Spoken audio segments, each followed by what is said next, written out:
Hi students, we already started the next chapter, or that is the second chapter, Mechanical Properties of Fluids. ह्या चॅप्टरमध्ये आपण सुरुवातीपासून properties of fluid, त्यानंतर pressure due to liquid column हे points पाहिले. In the pressure due to liquid column, the pressure of that liquid column is total depend on height, density and acceleration due to gravity at that place. म्हणजेच तिथं असणारे liquid किती आहे किंवा त्याच्यानुसार त्यातला एरिया किती आपण त्या सिलेंडरचा कन्सिडर केला याच्यावरती प्रेशर डिपेंड नसून ते फक्त तिथं असणाऱ्या त्या लिक्विडच्या डेन्सिटीवरती, त्या सिलेंडरच्या हाईटवरती किंवा त्या शेपच्या हाईटवरती, इथं जसा शेप ग्रेड धरला तसा आपण प्रिव्हियस व्हिडिओमध्ये शेप ग्रेड धरला आणि त्यानुसार तिथं सांगितलं की the pressure is total depend on the height, density and acceleration due to gravity at that place. In this video, we have to see that is absolute pressure and gauge pressure. Absolute pressure म्हणजे काय हे पाहायचं याच्यामध्ये. त्यासाठी आपण एक consider केलं की container filled with water and this is the cylindrical shape considered in that liquid. ज्याच्यामध्ये आपण इनसाइड लिक्विड हा सिलेंडर असल्यामुळं त्याच्यामध्ये आपण ह्या जो अपवर्ड थ्रस्ट म्हणजे याच्यावरती किती फोर्सेस ॲक्ट होतील याबद्दल आपल्याला विचार करावा लागेल.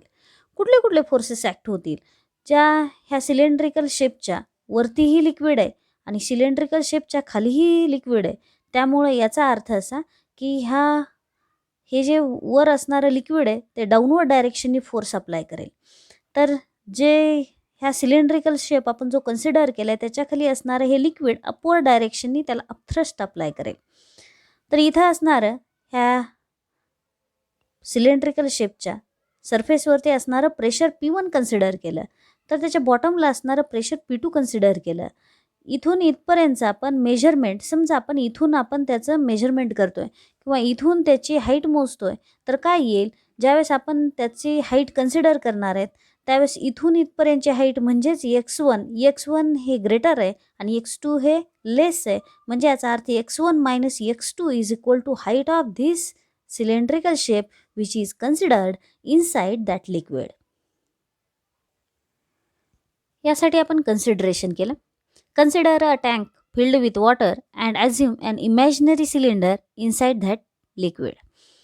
A, where capital A is the base area of this cylinder and x1 minus x2 is equal to height of this imaginary cylinder which is considered inside that liquid. Now which are the vertical forces acting on this cylinder? First, F1 in downward direction, F2 in upward direction, and the weight of the liquid inside this cylinder, that is mg, in the downward direction. These are the three forces. मग त्यासाठी आपल्याला काय लिहावं लागेल? F1 हा first force, F2 second force and mg that is the weight in downward direction. चला तर मग कुठले कुठले फोर्सेस ॲक्ट होतात ह्या सिलेंड्रिकल शेपवरती ते आपण लिहूयात. हा F1 लिहिला, हा F1 फोर्स आहे. ह्या सिलेंड्रिकल शेपच्या वरती इथं लिक्विड आहे तर ह्या लिक्विडमुळे ॲक्ट होणारा हा F1 फोर्स डाऊनवर्ड डायरेक्शन असेल. त्यानंतर हा F2 फोर्स आहे. ह्या सिलेंड्रिकल शेपच्या खाली इथं लिक्विड आहे, याच्यामुळं अपवर्ड डायरेक्शननी ॲक्ट होणारा हा फोर्स आहे. त्यानंतर mg weight, that is the gravitational force. आता ग्रॅव्हिटेशनल फोर्स कुठला, फक्त आपण ह्या सिलेंड्रिकल शेपमधलं गृहीत धरतोय. Gravitational force on the water enclosed in the cylinder. ह्या सिलेंडरमध्ये असणारं जेवढं वॉटर आहे त्याच्यावरती असणारा हा ग्रॅव्हिटेशनल फोर्स आहे. आता इथं एवढ्याच सिलेंड्रिकल शेपमध्ये असणाऱ्या लिक्विडवरचा ग्रॅव्हिटेशनल फोर्स घ्यायचा तर टोटल कंटेनरमधल्या लिक्विडचं मास घेऊन चालणार नाही. त्यासाठी कोणाचं मास घ्यावं लागेल, फक्त ह्या सिलेंड्रिकल शेपमध्ये असणाऱ्या लिक्विडचं मास घ्यावं लागेल. ॲक्सेलरेशन ड्यू टू ग्रॅव्हिटी तर इथेही तीच आहे आणि इथेही तीच आहे. फरक कशामध्ये आहे, फक्त the mass of the liquid in the container and mass of the liquid in the cylindrical shape which is considered inside that container. Therefore, this m is the mass of the liquid which is only in this cylindrical shape. These are the three forces which are acting on this cylindrical shape. थोडंसं आपण व्हेक्टरच्या नियमानुसार जर पाहिलं, व्हेक्टरच्या नियमानं पाहायला गेलो तर F1 downward डायरेक्शनला आहे, F2 अपवर्ड डायरेक्शनला आहे, mg डाऊनवर्ड डायरेक्शनला आहे. all three are the vector quantities. Therefore, जर आपण ॲरोच्या डायरेक्शननी जर घेतलं तर हे दोन्ही व्हेक्टर काय होतील, सेम डायरेक्शननी असल्याने ॲड होतील आणि त्याच्या इक्वलमध्ये आपल्याला F2 व्हेक्टर लिहावं लागेल. का तर आपल्याला जायचे प्रेशरकडे. प्रेशर म्हणजे pressure is equal to force applied per unit area. आपण एरिया तर कन्सिडर केलाच की बेस एरिया किती कन्सिडर केला, A is the base area of this cylindrical shape. मग आपण जर एरिया कन्सिडर केला, काढायचा प्रेशर, तर आपण फोर्स काढून घेऊ. म्हणजेच ह्या व्हेक्टर रूलनुसार आधी लिहू याच्यामध्ये किती फोर्सेस आणि कुठल्या डायरेक्शननी आणि कुठल्या क्रायटेरियावरती अप्लाय होतात. तर काय लिहावं लागेल मग याच्यामध्ये, ह्या व्हेक्टर रूलनुसार हा एकटा F2 आहे जो कोणाला बॅलन्स करतोय, F2 is equal to F1 plus mg. हे लक्षात आलं असेल का, तर F1 डाऊनवर्ड डायरेक्शनने, mg डाऊनवर्ड डायरेक्शनने. These are the two vectors in the same direction. Vector rule नुसार we have to add these into each other and in opposite direction, that is F1, balances these two vectors. Therefore, F2 is equal to F1 plus mg. इथं diagrammatically represent केलं. P2 हे pressure ह्या bottom सरफेसला apply होणार आहे, consider केलं आहे आपण. आणि P1 हे प्रेशर टॉप सरफेसला. तर टॉप सरफेसला असणारं P1 प्रेशर, मग त्यासाठी पुन्हा हे दोन कन्सिडरेशन करावे लागतील. P1 is the pressure at the top of cylindrical shape and P2 is the pressure at the bottom of cylindrical shape. P1 and P2 are the pressure at top and bottom surfaces of this cylinder. P1 हे टॉपला consider केलं, P2 हे बॉटमला. आपल्याला ह्या फोर्सच्या ह्या स्टेटमेंटवरून जायचे प्रेशरकडे. आता इथं F1 फोर्स आहे तिथं आपण प्रेशर लिहिलं P1 आणि जिथं F2 फोर्स आहे तिथं प्रेशर लिहिलं P2.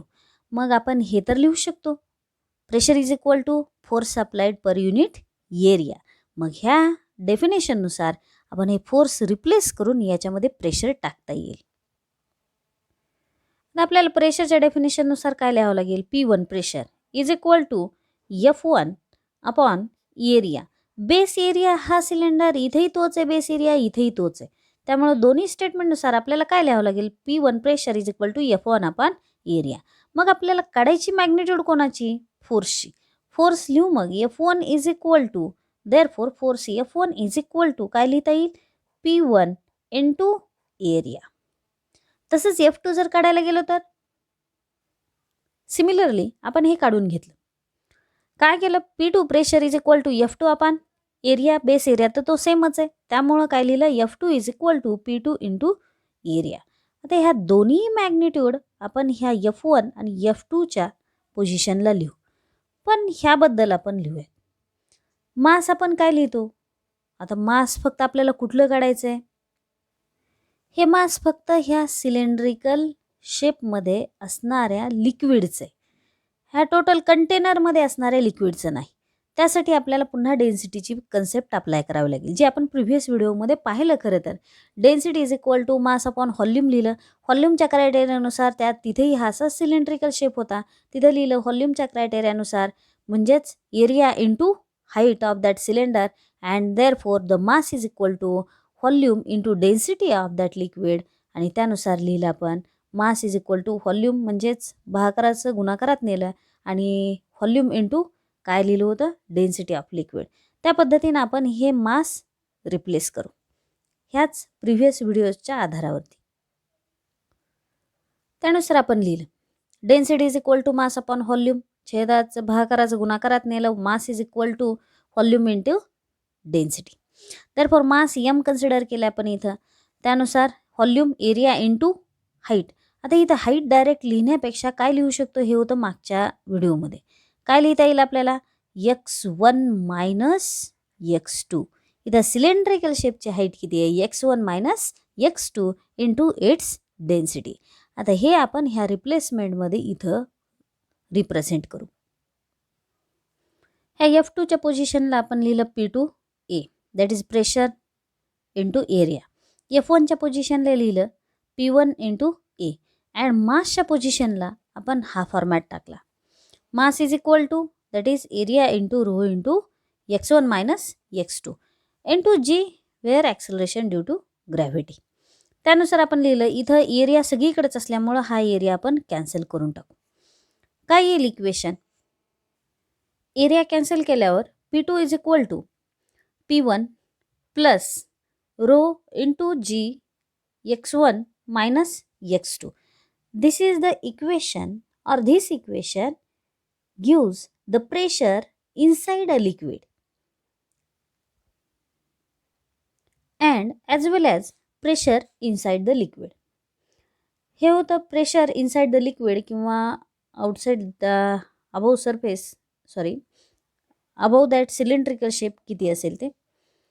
आता आपल्याला काढायचं आहे की ॲटमॉस्फेरिक प्रेशरच्या कन्सिडरेशनमध्ये आपण हे इक्वेशन कसं लिहू शकतो. त्यासाठी सेम त्याच पद्धतीने एका कंटेनरमध्ये वॉटर फिलअप करून घेऊ. आता मात्र प्रिव्हियस कंडिशनपेक्षा डिफरन्स हाच आहे की हे सिलेंड्रिकल शेप हा एअरच्या सरफेसच्या किंवा ह्या टॉप सरफेसला आपण कन्सिडर केला, म्हणजे याच्यावरती लिक्विड नाही, याच्या मात्र बॉटम सरफेसला लिक्विड आहे. म्हणजे याचा अर्थ असा की आपल्याला इथं ॲक्ट होणारे पुन्हा फोर्सेस लिहायचे, पुन्हा ते डेरिवेशन लिहायचं. तर पुन्हा आपण पूर्वीच्या डेरिवेशननुसार काय लिहू शकतो? P2 is equal to P1 plus rho into g into x1 minus x2 हे आपल्याला लिहायचं. ह्या इक्वेशनच्या आधारावरती आपण काय करू शकतो? इथलं प्रेशर लिहू शकतो. त्यानुसार आपण जर इथून मेजरमेंट करायला गेलो टॉपपासून, तर x1 इज इक्वल टू आपल्याला काय लिहावं लागेल? 0. P1 इज इक्वल टू काय लिहू? ॲटमॉस्फेरिक प्रेशर, म्हणजे इथं वरती हवा आहे, एअर आहे. तर ह्या एअरच्या त्यानुसार ह्या एअर हवेवरती एअर असल्यामुळे इथं काय येईल? ॲटमॉस्फेरिक प्रेशर येईल. मग ते ॲटमॉस्फेरिक प्रेशर आपण कन्सिडर केलं P0 किंवा P0 आहे. And where P2 is equal to, आपण P2 कुठं कन्सिडर केलं होतं? जिथं x2 आहे, जिथं F2 फोर्स आहे तिथं P2 कन्सिडर केलं होतं. P2 is equal to P असं कन्सिडर करू. त्यानुसार आपल्याला हे असणारं प्रिव्हियस इक्वेशनच सबस्टिट्यूट करून खाली लिहायचं. तर त्यानुसार आपण कसं लिहू शकतो? हे जर इक्वेशन आपण सबस्टिट्यूट करून लिहायला गेलो तर P2च्या पोझिशनला आपल्याला लिहायचं P, P1च्या पोझिशनला लिहायचं P0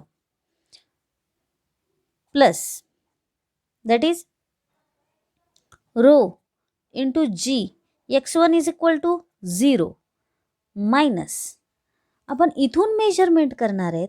जर आपण हे डाऊनवर्ड डायरेक्शनला हाईट लिहिलो तर काय लिहावं लागेल? आपल्याला मायनस लिहावी लागेल. Therefore x2 is equal to आपण काय लिहितो? x2 इज इक्वल टू लिहावं लागेल minus h, that is minus minus gets plus 0 plus h. Therefore pressure is equal to P0 plus rho into g into h. This is the required equation for this condition. Means the cylindrical shape considered at the top of the liquid surface. आणखी एकदा clear करते. हे P2 आपण pressure इथं consider केलं होतं, P1 टॉपच्या सरफेसला consider केलं होतं. मग काय लिहावं लागेल? x2च्या पोझिशनला असणारं प्रेशर म्हणजे PA. P0 म्हणजे ॲटमॉस्फेरिक प्रेशर आहे, जे ह्या हवेमुळे किंवा ह्या ॲटमॉस्फिअरमुळे ज्या सिलेंड्रिकल सरफेसवरती आलं, म्हणजेच P0 or P0 is the pressure due to atmosphere which acts on the surface of this liquid, where rho is this density of the liquid, g acceleration due to gravity at that place, and h is the height of this liquid column. This equation gives the absolute pressure P. याला म्हणतो आपण absolute pressure. पण कुठं? Absolute pressure at depth h. खरं तर आपण height नाही घेतली, ह्या सरफेसपासून खाली गेलो पण आपण डेप्थ म्हणू. ॲट डेप्थ h उलटं केलं आता याच्यामध्ये. डेप्थमध्ये आपण हाईट कन्सिडर करतो, एच हा सिम्बॉल कन्सिडर करतो आणि पुढचा जो सेक्शन आहे किंवा पुढचा जो पॉईंट आहे त्याच्यामध्ये आपण हाईटसाठी डी इतकं मेजरमेंट कन्सिडर करतो किंवा डी इतकी लेंथ त्याची कन्सिडर करतो. इथं डेप्थ म्हणजे खोलीवरतीच आहे खरं तर हे. तर त्यावेळेस आपण एच कन्सिडर केला symbol h. This is the absolute pressure at depth h below the surface of this liquid. मग P0 काय लिहितो आपण? Atmospheric pressure due to the atmosphere. मग काय काय लिहावं लागेल इथे एक्सप्लेनेशनमध्ये? P0 ॲटमॉस्फेरिक प्रेशर काय लिहिलं याच्यामध्ये? P0 atmospheric pressure and h rho g pressure due to the liquid column. खरं तर pressure due to liquid at depth h हे लिहिलं आपण. थोडा विचार केला तर पी हे प्रेशर आपण कन्सिडर केलं P2 ह्या पोझिशनला, म्हणजे इथं असणार. म्हणजे इथं लिक्विडमध्ये असणार जर किंवा लिक्विडमध्ये इनसाईड लिक्विड आपण प्रेशर काढायला गेलो तर इनसाईड लिक्विड किती प्रेशर आहे? वरच्या हाईटमुळं असणारं HDG प्लस ॲटमॉस्फेरिक प्रेशर. म्हणजे इथं असणारं प्रेशर प्लस इथं असणारं प्रेशर हे जर ॲड केलं किंवा ह्या हाईटमुळं असणारं प्रेशर तुम्ही म्हणाला इनसाईड काढताय, P2 इथं लिहित आहे आणि पुन्हा इथं असणारं प्रेशर म्हणताय, तर ह्या ॲटमॉस्फिअरमुळं असणारं प्रेशर प्लस इथं जी तुम्ही हाईटवरती कन्सिडर करणार आहेत ना त्या हाईटमुळं असणारं pressure is equal to the pressure at that point. जर तुम्ही इथं प्रेशर काढायला गेलात तर इथून इथपर्यंतच्या हाईटचं तुम्हाला प्रेशर कॅल्क्युलेट करावं लागेल प्लस द ॲटमॉस्फेरिक प्रेशर. ह्या इक्वेशननुसार आपण जर P0 इकडं नेलं तर काय होईल? सबस्ट्रॅक्ट होईल. काय लिहावं लागेल मग? P minus P0 is equal to rho H G और rho G H. This is called as a P minus P0. हे जे आहे याला म्हणतात गेज प्रेशर. दॅट इज मग गेज प्रेशरची डेफिनेशन काय येईल? द डिफरन्स बिटवीन, हा डिफरन्स आहे, difference between this is the absolute pressure, this is the atmospheric pressure, means difference between absolute pressure and atmospheric pressure is called as a gauge pressure. म्हणजेच दोन्हीमधल्या डिफरन्सला आपण म्हणतो that is gauge pressure. लक्षात आलं असेल? The difference between हे absolute pressure आहे, P means absolute pressure आहे, P0 atmospheric pressure आहे. The difference between absolute pressure and atmospheric pressure is called gauge pressure. म्हणजे इज इक्वल टू मी काय लिहू शकते? Gauge pressure. मग गेज प्रेशरचा फॉर्म्युला काय आला? P मायनस P0 और is equal to rho H g is equal to gauge pressure. आता आपण जे आता सेकंड कंडिशन कन्सिडर केली, काय कन्सिडर केलं होतं? की हा जो कॉलम आहे तो सरफेसच्या खाली कन्सिडर केला. आता हा कॉलम हा सिलेंडर आपण काय करू? ह्या सरफेसच्या वरती कन्सिडर करू. हे थर्ड पॉईंट सब पॉईंट ह्याच ॲब्सोल्यूट प्रेशरमधला. आपण जी हेडिंग दिली होती ॲब्सोल्यूट प्रेशर, ते ॲब्सोल्यूट प्रेशर इथं आलं. ॲब्सोल्यूट प्रेशर ह्या इक्वेशननुसार लिहिलं. Absolute pressure is equal to atmospheric pressure plus rho H g हे इक्वेशन लिहिलं. आता तेच कन्सिडर करायचं, consider liquid filled in a container. त्यानुसार आता मात्र हा जो सिलेंड्रिकल शेप आपण कन्सिडर केला आहे that is above the liquid surface आहे. त्यासाठी X1 कन्सिडर केलं इथं एअरमध्ये, X2 सरफेस ऑफ द लिक्विडवरती आहे. म्हणजेच रिप्रेझेंटेशन त्याचं P1 म्हणजे जे प्रेशर आपण X1 ह्या डिस्टन्सवरती कन्सिडर केलं होतं P1 प्रेशर. P2 प्रेशर हे आपण कन्सिडर केलं होतं X2 इतक्या डिस्टन्सवरती. तर P2 हे प्रेशर इज इक्वल टू आता काय लिहावं लागेल? P0 that is atmospheric pressure and this P1 is equal to लिहिलं प्रेशर ॲट हाईट D. खरं तर इथं हाईट D कन्सिडर केली. ह्या D इतक्या हाईटवरती लिक्विड सरफेसवरती D इतक्या हाईटवरती आपण हे प्रेशर P कन्सिडर केलं. व्यवस्थित लक्ष द्या, P हे प्रेशर आपण D इतक्या हाईटवरती कन्सिडर केले. P2 इज इक्वल टू काय लिहावं लागेल? ॲटमॉस्फेरिक प्रेशर जे सरफेसला आपण आले. सरफेसला काय लिहिलं होतं आपण इथं? हवेचं प्रेशर किती लिहिलं होतं? Atmospheric pressure that is P0 लिहिलं होतं. तर इथं आपल्याला काय लिहावं लागेल? P2 is equal to X2 इतक्या डिस्टन्सवरती P2 हे प्रेशर लिहावं लागेल. P1 रिप्लेस करून इथं डी इतक्या हाईटवरती, म्हणजे इथून जसं जसं वरती जाल तसं ॲटमॉस्फेरिक प्रेशर कमी कमी होत जाणार due to the density of the air. मग ह्या डेन्सिटी ऑफ एअरच्या क्रायटेरियानुसार आपल्याला जर डी इतक्या हाईटवरती आपण गेलो तर तिथं प्रेशर वेगळं कन्सिडर करावं लागेल. हे P0 आणि हे P सारखं नसणार आहे. त्यासाठी इथलं प्रेशर आपण कन्सिडर केलं, दॅट इज P. आता हे सबस्टिट्यूशन करायचे आहेत आपल्याला. x1 is equal to D लिहिलं का, तर हे वरती आहे सरफेसवरती. x1 is equal to D, that is the height of this cylinder which is considered in the air above the surface of this liquid. P1 is equal to P लिहिलं pressure. त्यानंतर x2 is equal to 0 लिहावं लागेल. इथून measurement आपण सुरू करतोय. P2 is equal to P0 और P0 लिहिलं, that is the atmospheric pressure. इथं असणारा ॲटमॉस्फेरिक प्रेशर लिहिलं. आता मात्र हा सिलेंडर आपण हवेमध्ये कन्सिडर केला आहे, तर डेन्सिटीसुद्धा आपण डेन्सिटी कोणाची लिहिली, ह्या लिक्विडची आत्तापर्यंत. मग लिक्विडची रिप्लेस करून हवेची लिहिण्याची काय गरज लागली, तर हा सिलेंडर आपण हवेमध्ये कन्सिडर केला सिलेंड्रिकल शेप. त्यामुळे डेन्सिटी कोणाची घ्यावी लागेल, कारण की वेट कोणाचं कन्सिडर करणार तुम्ही जर डेरिवेशन लिहायला गेलो. द वेट म्हणजे इथलं प्रेशर कन्सिडर करायचं तर काय करावं लागेल, weight downward in the downward direction.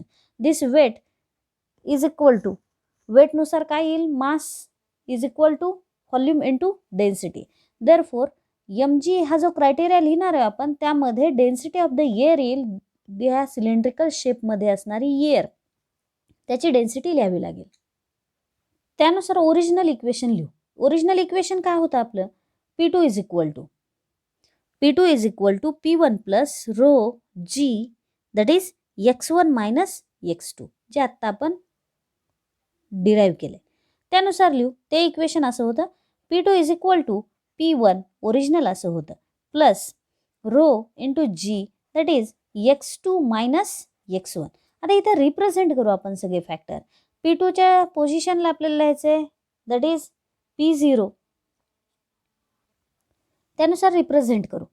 काय येईल, P2 इज इक्वल टू लिहिलं that is P0 atmospheric pressure. P1 is equal to pressure above the depth, above the height D, plus rho, that is air, density of air into acceleration due to gravity at that place, x1 minus x2 आहे, D minus 0. काय येईल equation, P0 is equal to P plus rho of air into G into D. यालाच आपण जर व्यवस्थित लिहिलं, म्हणजेच gauge प्रेशरच्या स्वरूपात जर लिहिलेला, तर P0 मायनस हे प्लस इकडे जाऊन मायनस होईल, minus rho of air into g into D is equal to pressure at the height D. आपण डी इतक्या हाईटवरती प्रेशर काढलं. हे डेरिवेशन आहे. इथं डी इतक्या हाईटवरती आपण जे प्रेशर कॅल्क्युलेट करणार आहे, त्यासाठी at height D the pressure is equal to atmospheric pressure minus the pressure due to, आता हे खाली असल्यामुळे ॲटोमॅटिकली मायनस झालं. जर आपल्या डोक्यावर असेल तर ॲड होईल, आणि याच्या खाली असल्यामुळं सिलेंड्रिकल शेपच्या खाली असल्यामुळं हे याच्यामधून काय झालं, सबस्ट्रॅक्ट झालं. That is density of air into acceleration due to gravity into its height, that's height of the cylinder. हे होतं काही गेज प्रेशर आणि ॲब्सोल्यूट प्रेशरच्या बाबतीत. नेक्स्ट व्हिडिओमध्ये आपण Pascal law and applications of Pascal's law हे पाहणार आहेत.